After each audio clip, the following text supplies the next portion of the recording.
Evankeliumi lapsille. Kuinka elää evankeliumia kotona rakkaudella ja yksinkertaisesti? Valitse erityinen päivä. Valitse viikonpäivä ja hiljainen hetki, ikään kuin se olisi taianomainen perheen hetki. Tällä tavoin kukaan ei häiritse sinua ja kaikki voivat osallistua ilolla. Vettä rakkaudella. Jos haluat, aseta vesikannu lähellesi. Se saa positiivista energiaa rukouksen ja opiskelun aikana. Lopuksi kaikki voivat nauttia kulauksen tätä rakkaudella täytettyä vettä. Aloita rukouksella. Ennen lukemista pidä yksinkertainen rukous ja pyydä Jeesusta auttamaan, että kaikki sujuisi hyvin. Evankeliumin lukeminen. Lue lyhyt ote kirjasta, evankeliumi spiritismin mukaan. Noudata lukujen järjestystä, ikään kuin se olisi tarina, jota kerrotaan vähitellen. Puhu sydämestäsi. Lukemisen jälkeen keskustelkaa siitä, mitä ymmärsit.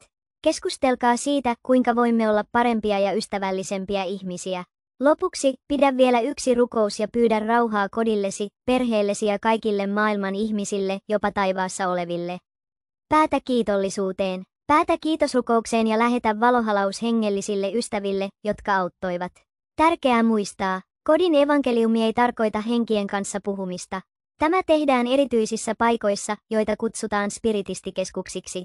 Ajan myötä kaikki perheenjäsenet voivat auttaa, yksi lukee, toinen sanoo rukouksen, tällä tavoin kaikki osallistuvat. Nyt kun tiedät, miten se menee, opeta se kavereillesi.